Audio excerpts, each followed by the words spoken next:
Notre exploration du monde inconnu s'intéresse aujourd'hui à l'astrologie. Ce n'est certes pas un thème nouveau de notre émission, mais aujourd'hui nous abordons la vision d'un universitaire sur l'astrologie.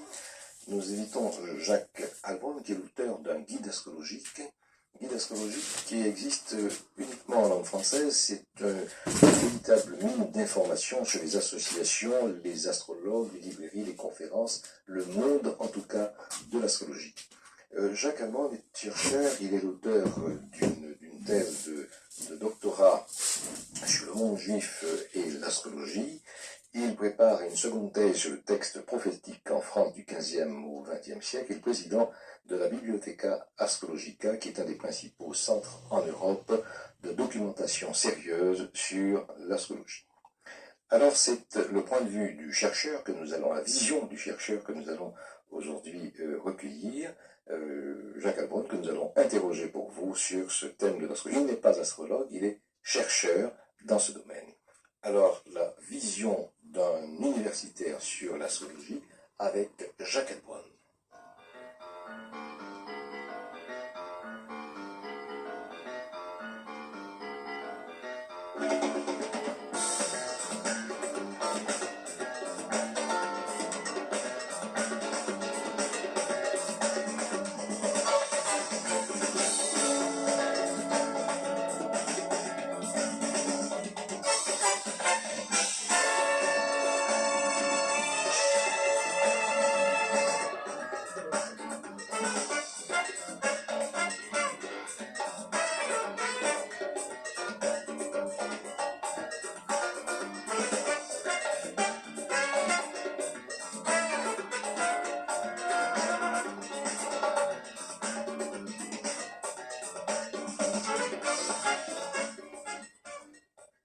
Jacques Albon, vous avez rédigé, vous êtes l'auteur de l'article sur l'astrologie dans l'Encyclopédie Universalis, je crois, et vous observez depuis plus d'une trentaine d'années, de l'intérieur et de l'extérieur, le monde curieux de l'astrologie.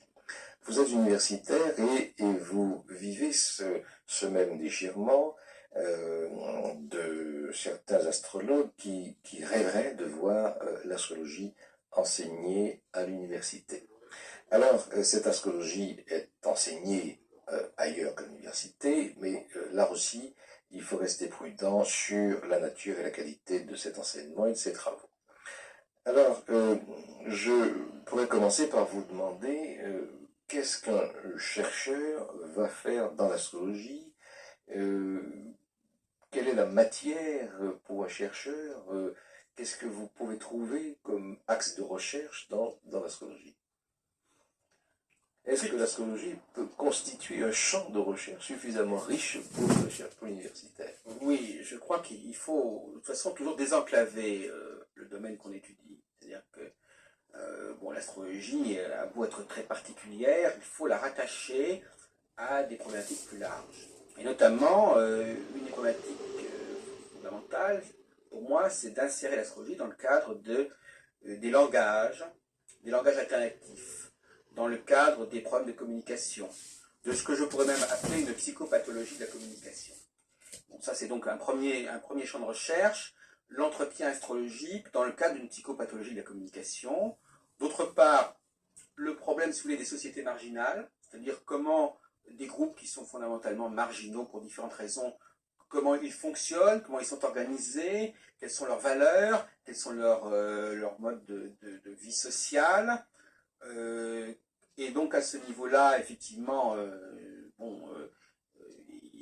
je crois qu'effectivement, il y a d'une part, il faut bien reconnaître que c'est une société qui est organisée, qui a ses congrès, qui a ses centres de formation, mais qui par ailleurs est quand même marginale. Et je crois justement que ce guide astrologique est au cœur du problème, parce que si je n'avais pas fait ce travail, eh bien toutes ces activités qui sont effectivement assez foisonnantes, les astrologues n'auraient pas jugé bon de les mettre en équation et de les mettre dans une somme comme celle-là. Donc il y a là une espèce d'ambiguïté d'une activité, mais qu'une activité qui ne se reconnaît pas en tant que telle et qui ne juge pas nécessaire de se connaître. Et je crois d'ailleurs aussi, ce que j'appelle un peu la banlieusardisation de l'astrologie, c'est-à-dire que ce sont des gens qui finalement pratiquent l'astrologie, mais ne la connaissent le moins possible. C'est-à-dire qu'ils connaissent, la culture des astrologues souvent est beaucoup plus forte en dehors de l'astrologie que dans l'astrologie elle-même.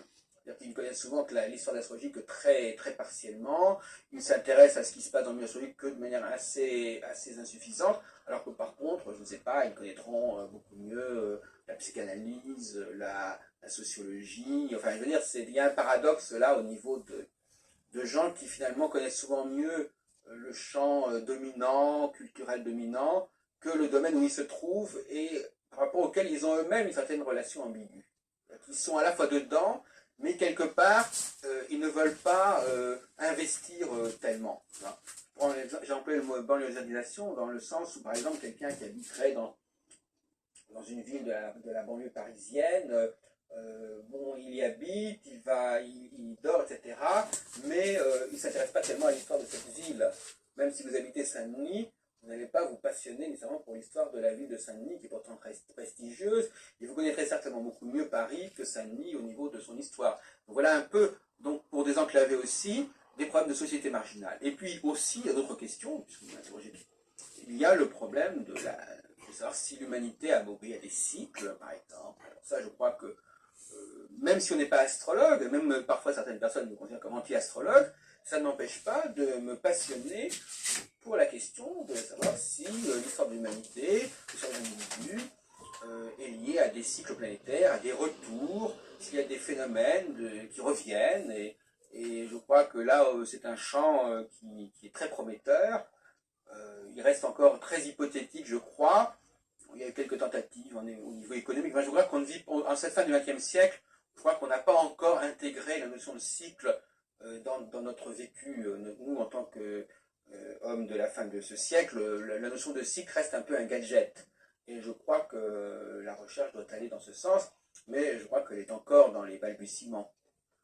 Alors, nous allons quand même dire quelques mots de cet ouvrage qui s'appelle Le Guide astrologique aux éditions Lorenz, qui est composé de 3 parties. D'abord, une première partie consacrée aux acteurs, c'est-à-dire qu'on trouve l'adresse des principales associations astrologiques francophones, celles qui ont existé et celles qui existent. Et puis, les événements marquants de la vie astrologique francophone, car il y a une vie de l'astrologie marquée par des événements, par des colloques, par des expositions, etc. Et puis, le répertoire de ceux qui font l'astrologie, les astrologues, et puis un rose-goût alphabétique des principaux astrologues. Et puis alors, la seconde partie est consacrée donc aux publications, c'est-à-dire à la presse astrologique, à l'édition astrologique et à la littérature astrologique qui existe également. Alors, et ensuite, donc, vous avez la vie astrologique région par région, avec les écoles d'astrologie, les réseaux de formation nationaux, les librairies, les lieux d'accueil, l'implantation dans la région francophone, la vie astrologique hors zone francophone, et les congrès, les expositions et la liste des signes associatifs. Alors,